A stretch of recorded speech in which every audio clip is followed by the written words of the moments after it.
काय सांगाल, मतदानाचा अधिकार तुम्ही बजावलाय, कसं वातावरण आहे? ठीक आहे, आता आम्ही दोघंही मतदान करून आलोय नेहमीप्रमाणे. देऊळबंद पार्ट 2 या सिनेमाचं शूटिंग चालू होतं, पण आम्ही एक दिवस बंद ठेवलं आणि आता मतदान केलंय. अप्रतिम वातावरण. सकाळी थोडा म्हणजे प्रतिसाद कमी होता, पण नंतर कळलं की मतदान केंद्र वाढवली आहे, त्यामुळे थोडी नेहमीपेक्षा गर्दी कमी होती. परंतु वातावरण काय पाहिलं बाहेर आपण पाहिलं असं मोठ्या संख्येनं मतदार कोथरूड मधलं वातावरण पाहिलं, सकाळपासून मोठ्या संख्येनं लोक बाहेर पडताना दिसत आहेत.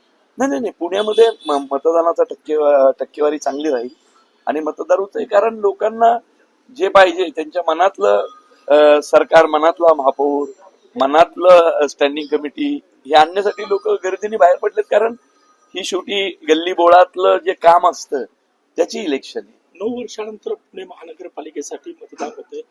मतदारांना तुम्ही काय आवाहन करा?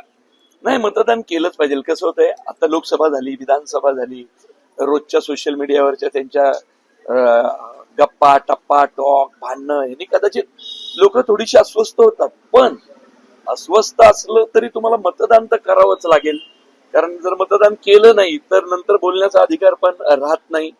त्यामुळे मतदान तुम्ही कराच. 15 दिवसाचा प्रचार संपण्याला तुम्हाला काय वाटतं, पुण्यात हवा कुणाची आहे, कुणाच्या बाजूने जनमत जाईल असं तुम्हाला वाटतं? पुण्यात सगळ्यांना माहिती आहे, ज्यांचं सरकार गेल्या वेळी होतं त्यांचंच पुन्हा येईल. पुण्यामध्ये ते वातावरण चांगलं आहे.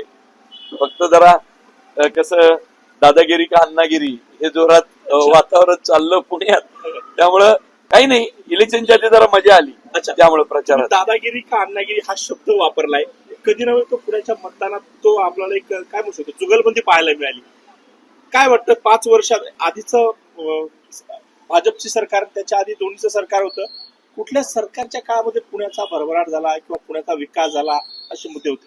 नाही, पुण्याचा विकास किंवा पुण्यातली जी डेव्हलपमेंट आहे किंवा वेगवेगळ्या गोष्टी त्या म्हणजे मला कॉलेज काळाचा असं वाटतं सुरेश कलमाडींच्या काळात जरा खूपच म्हणजे चांगले झाले होते. म्हणजे आता जे काही पुण्यातले माइलस्टोन पाहायला मिळतात मोठमोठे, पुणे मॅरेथॉन असेल, पुणे फेस्टिवल असेल, गणेश कला असेल, तिकडं बालेवाडीचं स्टेडियम असेल, ते सुरेश कलमाडी साहेबांनी त्या काळात झालं.